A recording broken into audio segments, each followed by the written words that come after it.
สวัสดีค่ะนี่คือช่องทุกเรื่องในโลกใบนี้วันนี้เรามาดูงานที่ล้มเหลวของฮิตเลอร์นั่นก็คือรถถังแพนเซอร์8 Mustang ซึ่งเป็นรถถังหนักที่ใหญ่ที่สุดในประวัติศาสตร์ที่มนุษย์เคยสร้างมากันเลยค่ะ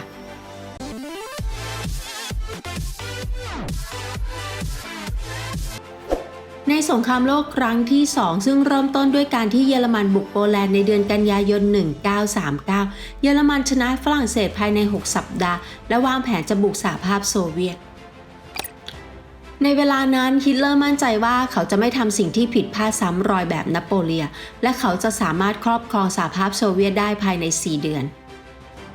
ในช่วงแรกๆของการทำสงครามกับสหภาพโซเวียตซึ่งเริ่มเมื่อวันที่ 22 มิถุนายน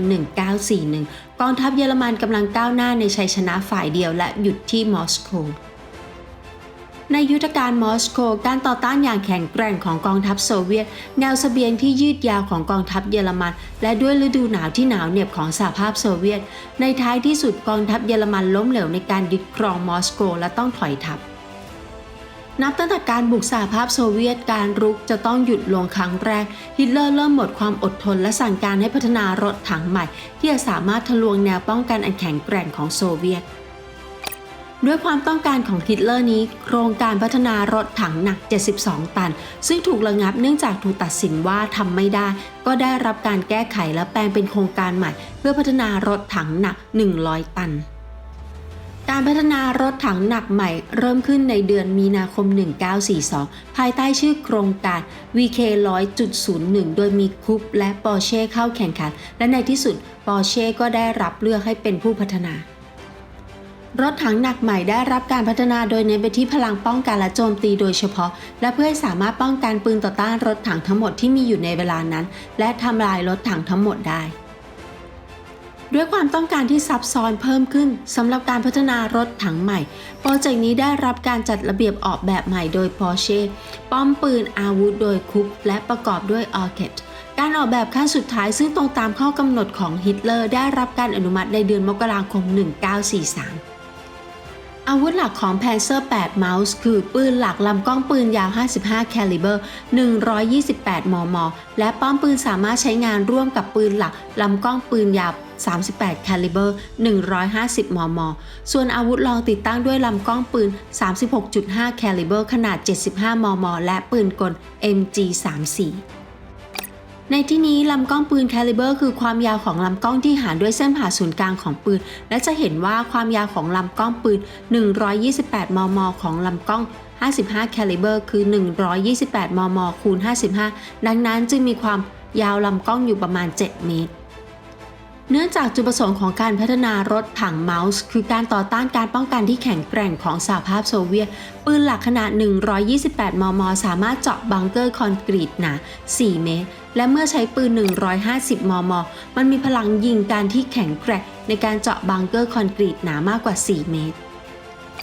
อำนาจการยิงนี้เพียงพอที่จะเจาะรถถังทั้งหมดที่มีอยู่ในขณะนั้นจากระยะ 3 กิโลเมตรต่อการรบต่อต้านรถถัง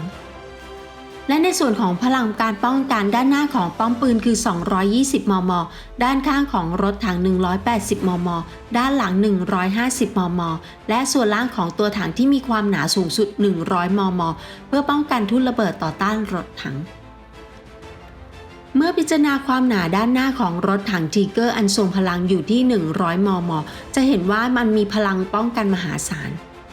อย่างไรก็ตามเครื่องยนต์และระบบส่งกำลังที่จะสามารถเคลื่อนย้ายน้ำหนักมหาศาลได้นั้นก็เป็นปัญหาเพื่อแก้ปัญหานี้ดร.ปอร์เช่ตัดสินใจใช้เครื่องยนต์ไฮบริดที่รวมเครื่องยนต์อากาศยานเข้ากับมอเตอร์ไฟฟ้ารถถังเมาส์ที่ติดตั้งเครื่องยนต์ไฮบริดมีความเร็วสูงสุดประมาณ 20 กิโลเมตรต่อชั่วโมงและความเร็วเฉลี่ยประมาณ 13 กิโลเมตรต่อชั่วโมงเครื่องยนต์ไฮบริดเพียงอย่างเดียวมีน้ำหนักประมาณ 10 ตันเครื่องยนต์ใช้พื้นที่ 2 ใน 3 ของพื้นที่ภายในถังจึงทำให้มีโครงสร้างที่มีเครื่องยนต์อยู่ด้านหน้าและป้อมปืนอยู่ด้านหลังอย่างไรก็ตามโครงสร้างนี้มีปัญหาตรงที่การสื่อสารถูกตัดขาดจากพลขับกับผู้บังคับบัญชาที่อยู่ด้านหน้าและพลวิทยุพลบรรจุและพลปืนที่อยู่ในป้อมปืน พื่อแก้ไขปัญหานี้ได้มีการพัฒนาสร้างทางเดินภายในแต่เมื่อการออกแบบจะทำให้เกิดความซับซ้อนมากขึ้นในที่สุดก็ได้รับการออกแบบเพื่อสื่อสารระหว่างกันโดยติดตั้งอินเตอร์คอมพลรถถังประกอบด้วยผู้บังคับบัญชาพลขับพลปืนพลบรรจุ2คนและพลวิทยุและเป็นที่ทราบกันดีว่าพื้นที่ภายในไม่ใหญ่มากเมื่อเทียบกับขนาดที่ใหญ่โตผู้พัฒนารถถังเมาส์พบปัญหาใหม่นั่นก็คือไม่สามารถข้ามสะพานที่มีอยู่ในยุโรปได้เนื่องจากน้ำหนักที่เพิ่มขึ้นอย่างมหาศาลดังนั้นเพื่อแก้ปัญหานี้จึงได้ติดตั้งอุปกรณ์ดำน้ำตื้นที่สามารถข้ามได้ในน้ำลึก8 เมตรและใช้รางกว้าง 1.1 เมตรเพื่อเพิ่มความคล่องตัวส่งผลให้น้ำหนักเพิ่มขึ้น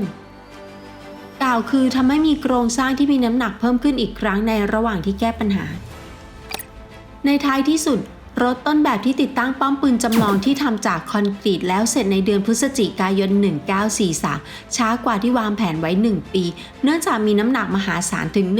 188 ตัน และความคล่องตัวช้า ผู้บัญชาการทหารเยอรมันจึงหลีกเลี่ยงที่จะใช้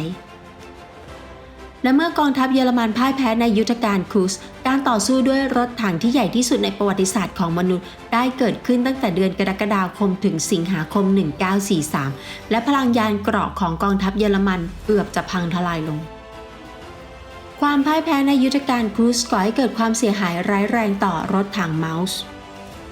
เป็นเพราะว่าในเวลาที่รถถังธรรมดาของกองทัพเยอรมันจำเป็นจะต้องฟื้นฟูพลังเกราะรถถังเมาส์ใช้ทรัพยากรมากในการผลิตและดำเนินงานจึงทำให้ไม่เป็นผลสำเร็จ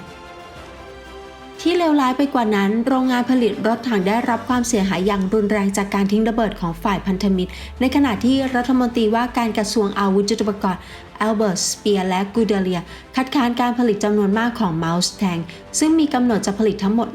150 คันซึ่งจะต้องสิ้นสุดโครงการด้วยการผลิตรถต้นแบบเพียง2 คันรถถังเมาส์2 คันที่ผลิตคือรถถัง V1 และ V2 รถถัง V1 เป็นรถถังทดสอบโดยติดตั้งป้อมปืนคอนกรีตดังกล่าวรถถัง V2 เป็นรถถังที่ติดตั้งป้อมปืนสำเร็จรูปและเครื่องยนต์ที่ได้รับการอัปเกรดเยอรมันวางแผนที่จะใช้รถถัง V2 ในการป้องกันกรุงเบอร์ลินในเดือนเมษายน 1945 ก่อนความพ่ายแพ้ในที่สุดมันก็ไม่สามารถเข้าสู่การต่อสู้ได้เนื่องจากการพังทลายขณะเคลื่อนที่และโดนจุดระเบิดเพื่อป้องกันไม่ให้ส่งต่อไปยังโซเวียตอย่างไรก็ตามเมื่อพบว่าเพียงตัวถังเท่านั้นที่ถูกระเบิดและป้อมปืนยังคงไม่บุบสลายกองทัพโซเวียตได้ติดตั้งป้อมปืนของรถถัง V2 เข้ากับตัวถังของรถถัง V1 และส่งไปยังสหภาพโซเวียต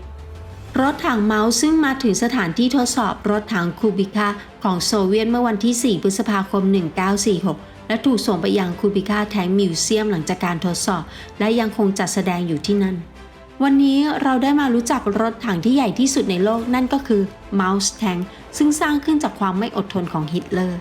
ขอบคุณสำหรับการรับชมท่านผู้ชมสามารถเป็นผู้สนับสนุนช่องเพื่อให้ช่องสามารถดำเนินต่อไปแบบนี้ได้โดยการโอนผ่านเลขที่บัญชีที่ขึ้นให้อยู่นี้ขอขอบคุณสำหรับการสนับสนุนทุกช่องทางไม่ว่าจะเป็นการโอนการกดติดตามกดไลค์กดแชร์ขอให้ท่านและครอบครัวมีความสุขสุขภาพแข็งแรงพบกันใหม่คลิปหน้าค่ะสวัสดีค่ะ